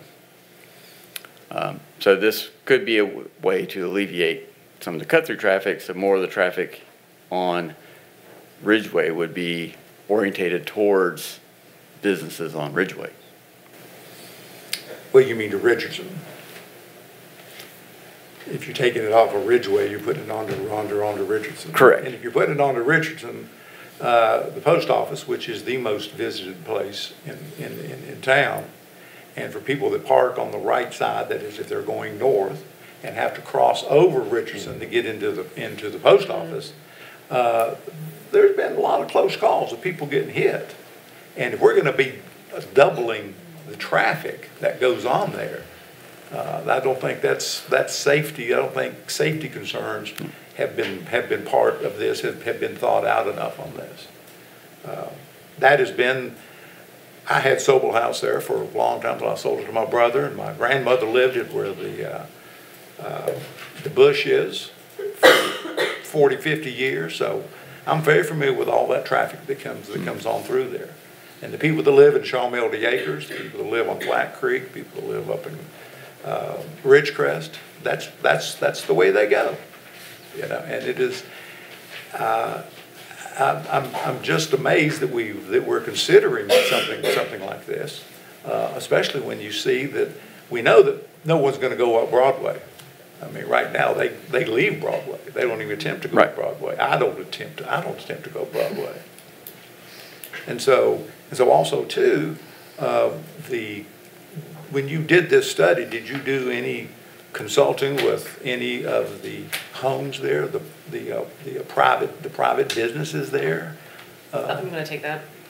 He wasn't asked to. I just needed the data, because this was not really intended to be a let's decide right now what's happening. This was just to let you know that we've partnered with some businesses who are interested in seeing this happen. No, railway, for sure. And Bush. Railway. And Bush. And Bush. And that we're looking to try to improve, to find a way to weasel in some bike and pedestrian facility to get people out from walking on the road on that area, because we just see increasing pedestrian traffic all through the area, and we're not going to see less. So we're just trying to be creative, and this was the first step. And the reason I wanted to bring Colin in when we had the results, before we had everything else, is because we did have private businesses help pay for this. And so I think that those results needed to see the findings. But I see here that this is a resolution changing it, not just a resolution to further look at it. What you're asking here for is to change it to 9. I'm not asking you to change that right now. But I mean, there's a resolution here. You don't have to take action on it. I'm just saying, it's presented to us. You know, if you'd have just come and just simply talked about it, I think that's good. It's available and also to too you. for the public. For the public to be able to have some input into this. And again, we've got a planning board. It doesn't have to go to the planning board, but I think it'd be good for the planning board to discuss this. This is just gives more input into the decision that goes on this. Jessica, do we have plans there are plans down the way for Sutton to be improved, correct? That is right. So how does that fit into this? Well, so when the local connection, and I'm going to have to say lots of numbers and letters, the local connection for EB 5547A goes from I Black keep wanting a Creek. better name. impressive. Come Look, on, I'm taking can I get a better suggestions. name? But I get it, go ahead. From Flat Creek, those Sharrows will come from Ridgeway to First down Midland, down Richardson, and just take a right on Sutton to the intersection. So we do have bike and ped right there. We just don't see that that's gonna take the pedestrian traffic from, off of Ridgeway. Right. And there's just so many of them. Yeah, I mean, it is without a doubt, especially around that corner, really, it's just, my experience is mostly around the corner, although the other night I was running in the dark down Ridgeway southbound and was amazed by how many people were walking at 9 p.m. on a Thursday night and also how many cars were on it. But around that corner on a weekend afternoon, especially now that rail yard is there and bushes, is full with cars on both, parked now on both sides. It's hard to see around that corner. It's hard to imagine there not being a potential either car incident, coming head to head, or pedestrian car incident. So I'm glad that we're looking at this. I think you're not asking us to take action, and I'm good not taking action, but I appreciate that we move forward with this in partnership with the businesses to see what we can do. Because I think something does need to be done for pedestrian safety in that corner. I have a clarification question, and maybe I just missed it. But Sutton would also be one way in that block between Yes, Ridgeway and Richardson. There wouldn't be a turnaround. Right. Right, That's- okay. Helpful, yeah. Well, Yeah, I think I'm good Mr. with waiting, I'm so. sorry. I think Mr. Brock's point was well taken, that before we do anything, make real official decisions, public input is Yeah. really important. Yeah. But your main point, so I understand, is just to present, hey, here's an idea, we've gotten some data, and you're not necessarily pushing that we absolutely take action on this. I'm not. I think that having this data is the first step in trying to figure out a solution for that area, because it's not going to be as easy as just putting in a sidewalk like we might want it to be. If that were the case, I would not have had to call Colin necessarily, maybe. Yeah, I think there's no question that the traffic continues to increase in downtown Black Mountain. And if I'm coming up, trying to go up to get up to my house on Montreat, sit there Broadway, it's like, I don't want to sit through 4 lights to crawl ahead. And so,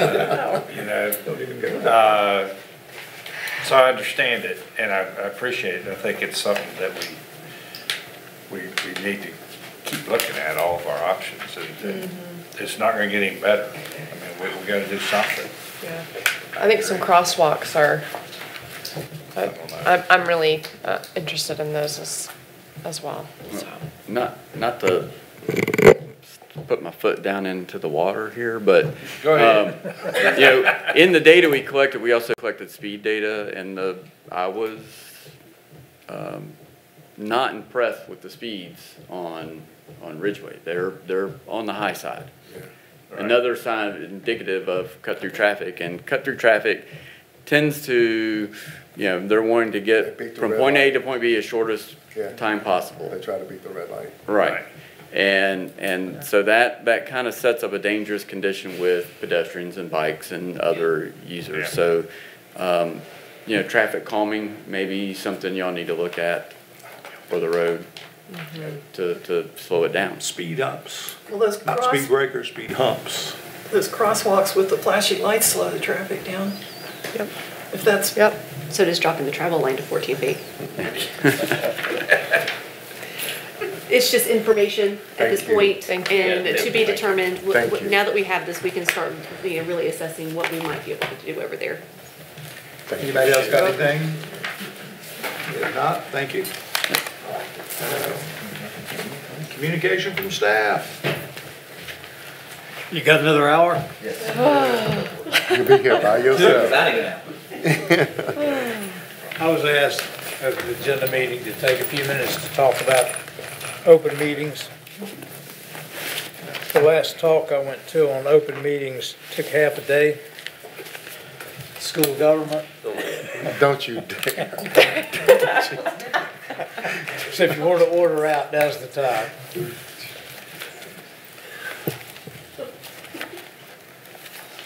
I'm going to hand out little packets of information. You don't need to look at them now, but you might stick them away somewhere if these questions come up again. But I'm going to run through as quickly as I can some of the oddities of open meetings. We have a handful of statutes that control our meetings, and they don't play well with each other. The first set is in Article 33C of Chapter 143 of the General Statutes, and that is your meeting of public bodies. And you guys are referring to that all the time when you go into closed session, because it has provisions when you can go into closed sessions. Now, you have to have an open meeting when you have an official meeting of the body, or majority or quorum. Pick one, they all fit in there somewhere. There's another statute that tells you how to determine what a majority is. That's 168-74, and it says a majority of the actual membership of the council plus the mayor, excluding vacant seats, shall constitute a quorum. What that means is a majority of this board under that statute is 4. And we know 3 of you can pass a resolution. So that one doesn't work well. Another thing in the packet you can read at your leisure is an article by Freda Bluestein and going through open meetings. And she tries to tease out the difference between a quorum that you might have to hold an official meeting and what might require the notices for an open meeting. There's another article by her, I think I've stuck in there somewhere, that tries to break that out a little bit. And anytime you've got enough bodies in the room to pass a resolution, you have to, or to take action, or to discuss meaningfully, you have to have notice of the public meeting. The public has a right to know when, what, and where. There's another string of booklets on open meetings that first were put out by David Lawrence, then he retired, and Freda started putting them out, but it's a question and answer thing.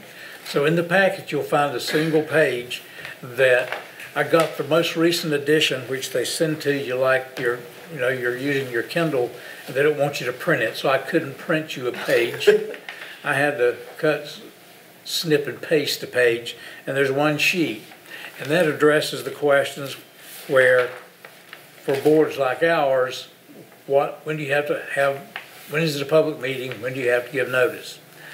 It talks about 2 different kinds of animals. The board with a voting mayor, obviously, in this case, if the mayor voted all the time, it would take 4 to have to give notice of a public meeting, because it would take 4 to pass anything. And then it addresses what if you have a board with a non-voting mayor or a mayor who votes to break a tie. And it states in there that essentially it would take, if you had a vacant seat, then if you had a mayor and 2 members meet, you'd have to give notice. The problem with that is they think you're a board of adjustment when they answered that question, and that you count all your votes based on your membership, not the members present. So I've had communications, and I called him Robert Frost earlier today because I just read a Frost poem. But Robert Joyce of the School of Government, I sent him the same question in the situation if the mayor and 2 members are at a gathering, do you have to give a public notice? He recited me back Freda's statements that didn't address that question, and that was his answer. And so I repeated the question to him. I said, here's my opinion on our situation with a mayor who can vote to break a tie. If you don't have anything to contradict that, that's how I'm going to continue to advise this board. He did not respond. I have to think at this moment that my opinion will stand. Unfortunately, I don't like it because it makes it difficult for a body of 6 people. 1-84 says 6 of you, how many you count from, see when you got a voting, you got a quorum and you have to post a notice, and we know we don't have to have 4. But for now, they still think the safer route is if you think that 2 of you and the mayor is going to be in the same room, give the notice. I could be wrong. I told the mayor, and I discussed this a few days ago, I told him that over the course of my career, there are a number of times when the school governor and I disagree. 50% of the time they end up being right, 50% of the time I end up being right. For the moment, I have to assume I'm right for purposes of just keeping you out of court. And it's difficult when you know you're having a town hall. Tell Savannah she'll put a notice up, 1 or 2 members of the aldermen are having a town hall meeting. It's possible that we'll have a quorum of members of this board at that meeting, but no town business will be transacted, no vote be taken. Because I don't want, in this case it turned out to be law because he's the mayor, but what if one of the aldermen wants to go to this town hall? And if you've gone ahead and posted the notice, you're home free. With the mayor, if he's at one, the Asheville citizen sues us, I don't know what the outcome will be. The conservative approach is post the notice. But any kind of gathering like that, I don't know, I'll never sit in one of your seats because I don't live in town. But I could see when you have 2 members having a town hall and another member being interested in what the town's got to say, that just get the notice posted. But that's the tightest situation where I think this board, when it has a gathering, and the public meetings law, play it safe, read it my way, and post the notice. It takes a few minutes, she puts it on the board out in the hall 48 hours in advance, and you can all go if you want to.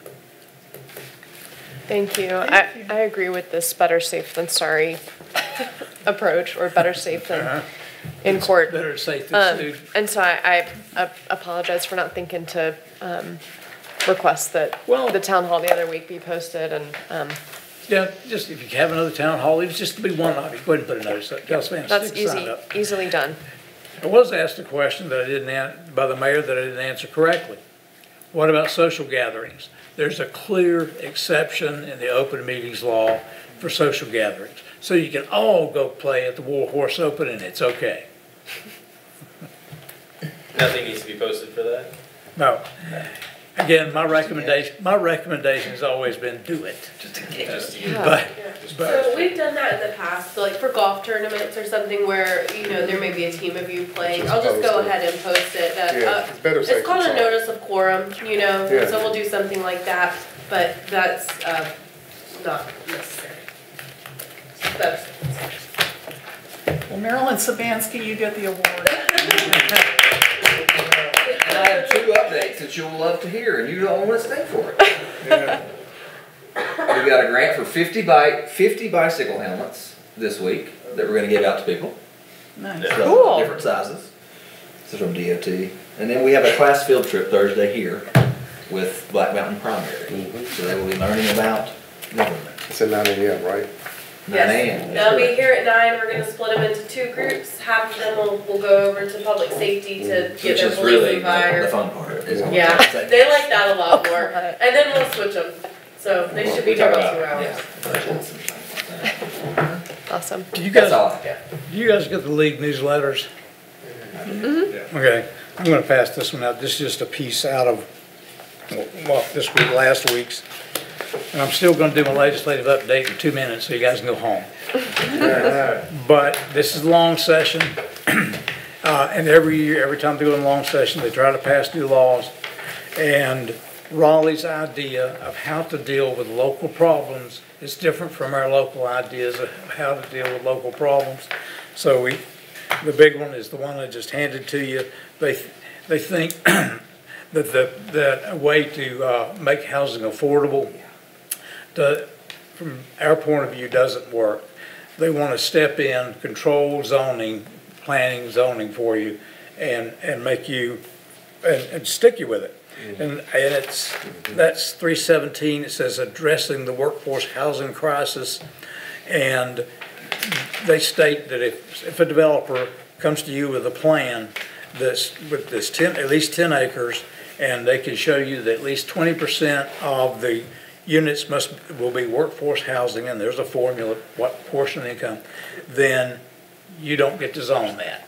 They get to follow the zoning that the legislature has established. Not a good plan in my view. A second, and they have done one thing, there is House Bill 409, Senate Bill 374.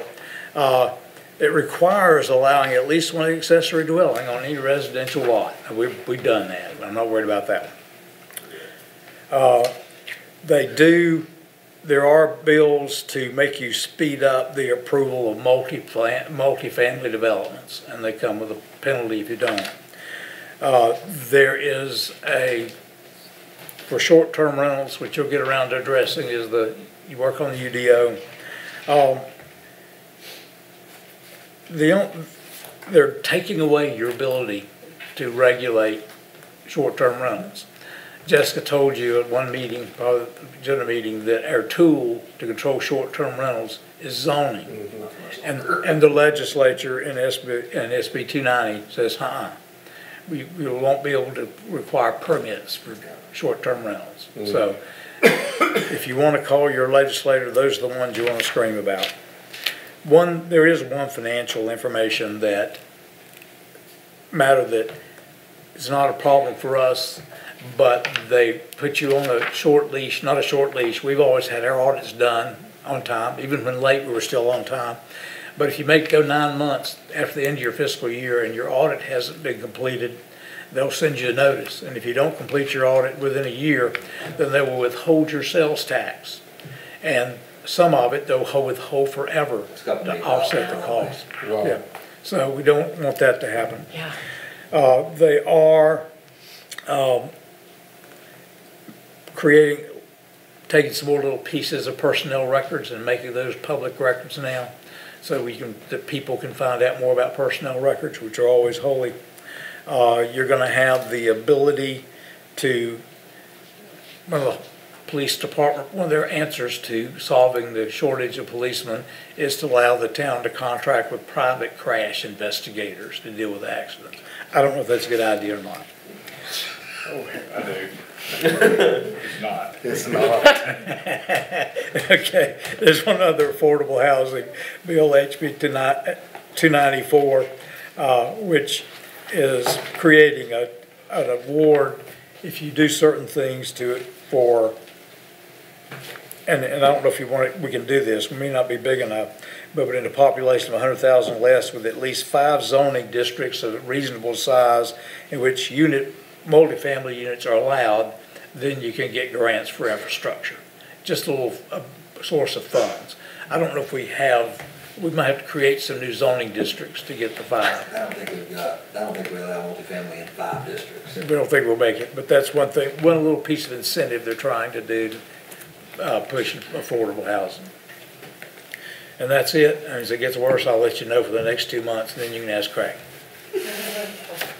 Thank you. All right. And I have nothing to say except I'll be sending out some emails with dates for workshops. Yeah, okay. except meeting adjourned.